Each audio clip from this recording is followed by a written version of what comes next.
नमस्कार. मी कुंदन संखे.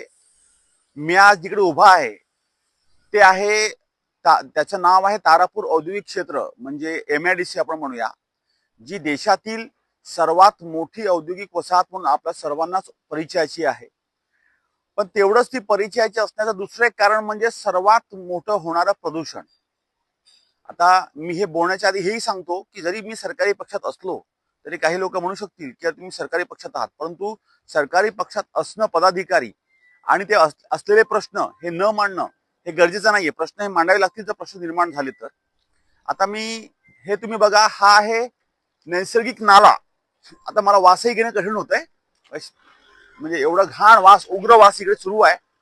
आणि हा जो नाला आहे, हा नाला पूर्वीचं जसं MIDC जेव्हा नव्हती आणि MIDC आहे तेव्हा हा नैसर्गिक नाला म्हणून हा गॅप दिसतोय तुम्हाला, हा नॅचरल नाला आहे. म्हणजे पावसाचं पाणी जर इथे पडलं तर ह्या नाल्यातून इथे डेड एंड आहे, म्हणजे ह्याच्या पलीकडे गाव आहे, तिकडनं ते पावसाचं पाणी नैसर्गिक नाल्याच्या माध्यमातून खाडीकडे जावं हे म्हणून हे परंपरागत नॅचरल नाले आहेत.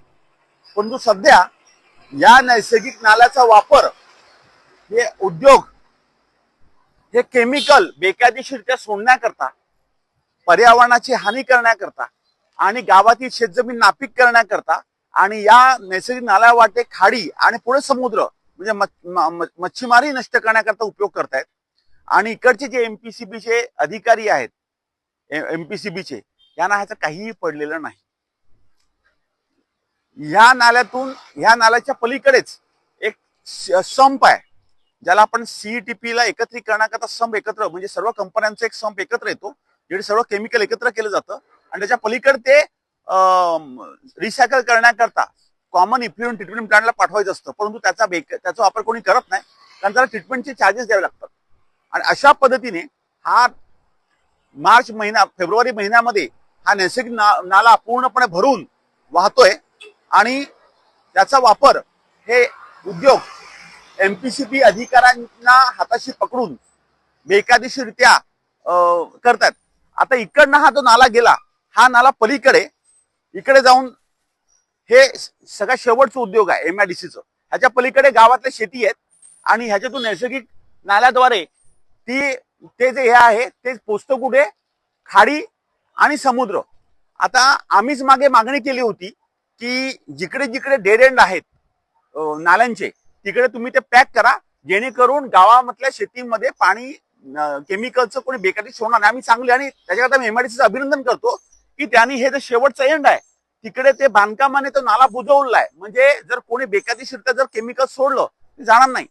परंतु आज ते बंद केल्यामुळे हा जो केमिकलचा जो फ्लो आहे तो इकडे येऊन त्या गटारीमध्ये घुसला केमिकल आणि इथे जाऊ शकत नाही. म्हणून ह्या दोन गटारी जवळ इथे गेल्या आणि पलीकडे गेलाय. आणि हे या नाल्यामध्ये कुंभवली एकलारे हे जे गाव आहे, म्हणजे माझंच गाव आहे ते, त्या गावाचं जी पाण्याची लाईन आहे ती गेली कालपासून फुटलेली आहे. आता गावातल्या लोकांना पाणी मिळत नाही. आणि हे तुम्ही स्वरूप बघितलं तर तुम्हाला किळस येईल, इथे उभं राहणं कठीण आहे, एवढा वास येतोय. आता माझं म्हणणं आहे की मी या माध्यमातून महाराष्ट्राच्या पर्यावरण मंत्री पंकजाताई मुंडे, महाराष्ट्र प्रदूषण नियंत्रण मंडळाचे अध्यक्ष सिद्धेश कदम यांना हे चित्र, तारापूरचं विदारक चित्र, हे त्यांनी बघावं. आणि हे जे अधिकारी MPCBचे आहेत, विशेषतः वसावे उपप्रादेशिक अधिकारी, हा वसावे स्वतःला MPCB बोर्डाचा अध्यक्ष समजतो. गेल्या 3 वर्षांमध्ये त्यांनी करोड रुपयाची माया जमवलेली आहे आणि ही माया, केमिकलची माया, ते घरात घालण्याचं काम करतायत. त्यांना काही फरक पडत नाही. त्या म्हणतात आमचं कोणी काही वाकडं करू शकत नाही. गेल्या काही महिन्यांपूर्वी सन्माननीय आपल्या जिल्हाधिकारी आहेत, त्यांनी सुद्धा त्यांना झापलं होतं, पण तरी त्यांना काही फरक पडलेला मिळत नाही. असा हा जो वसावे आहे ह्याला उचलून फेकला पाहिजे. आणि ह्याला जर कोणी हात वर्धहस्त देत असेल तर कुठलाही असो, सत्ताधारी पक्षातला असो किंवा विरोधातला असो, त्याला आपण सोडता कामा त्याचाही आम्ही चेहरा फाडू. की अशा प्रकारे या नैसर्गिक नाल्यांची वाताहत जी केलेली आहे आणि ह्याचा वापर केमिकलचा होतो, आणि आज ते नाला बंद करण्याची मागणी MIDCचा मी नक्की करतो, त्याच्यामुळे दिसलंय. आणि आज नळाचं पाणी या केमिकलच्या मध्ये आहे. हे चित्र बदलायचं असेल तर सर्वांनीच या बाबतीमध्ये कडक भूमिका घेतली पाहिजे. आता मी हा नाला फोडतोय कारण पर्यायच मिळत नाही. आता हा नाला फोडला की पुन्हा पाणी आमच्या शेतीकडे जाईल, कारण आता फोडलं तरी लाईन दुरुस्त होऊ शकत नाही आणि हे संप होऊ शकत नाही. तर मी पुन्हा सांगतोय की सर्व आपल्या इकडचे ही सर्व हा सत्तेतला आणि विरोधातला प्रश्न नाही, हा प्रश्न आहे पर्यावरणाचा, जो या अधिकाऱ्यांना हे अधिकारी आपल्या नाकावर टिचून काही कारखानदारांना हाताशी पकडून जे करोड रुपयाची माया जमवत आहेत. आणि हा वसावे आहे, ह्या वसाव्याला सांगतोय, ह्या वसाव्याला धरून ठोकलं पाहिजे. मी भाषा वापरतोय कारण आम्हाला आमचा पण संयम तुटतो की तो वसावे नावाचा अधिकारी या 1200 कंपनीचा मालक असल्यासारखा तो सरळ त्याच्या हे अधिकारी बघत नाही का की चाललंय ते. त्यामुळे ह्याच्यावर कडक कारवाई व्हावी. मी आदरणीय पंकजाताई मुंडे, आदरणीय सिद्धेश कदम यांना विनंती करतो. महाराष्ट्राचे मुख्यमंत्री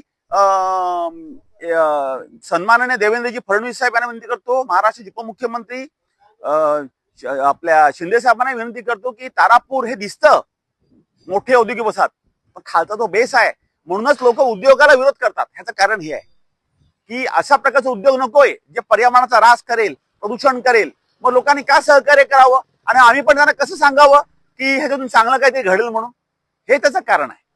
आणि ही आज ह्याची ताबडतोब दखल घ्यावी आणि संबंधित अधिकारी जो आहे हा वसावे याला पहिले इकडनं बरखास्त करावं, ह्याची पूर्ण चौकशी करावी. त्याची अशी बदली होणारच आहे. त्यामुळे 3 वर्ष त्यांनी सर्व काही जे काही करायचं करून चुकलाय, काही नाही काम हे नाही. त्यामुळे हे अतिशय विदारक चित्र आहे. याची आम्हाला स्वतःला लाज वाटते, परंतु आम्ही ते लाज वाटून थांबणार नाही. आम्ही 100% ह्याच्यावर कारवाई करा. भविष्यामध्ये ह्याच्या प्रदूषणाच्या बाबतीमध्ये एक कठोर कारवाई अधिकाऱ्यांसह ह्या कारखानदारावर हे सरळ उल्लंघन दिसतंय. ही कारवाई करावी मागणी करतोय. आणि अशा प्रकारच्या कृत्याचं कुठेही समर्थन आम्ही कधीच करत नाही. आणि ह्याच्यावर ताबडतोब एमपीसीबीने ह्याच्यामध्ये यावं, ऍक्शन मध्ये यावं आणि प्रथमतः ह्या वसावेला बाजूला करावं आणि वरच्या वरिष्ठ अधिकाऱ्यांनी ह्याची पूर्ण चौकशी करून हे सर्व चालले उद्योग हे सगळे थांबावेत. ही विनंती मी या माध्यमातून करतोय. नमस्कार. जय हिंद, जय महाराष्ट्र.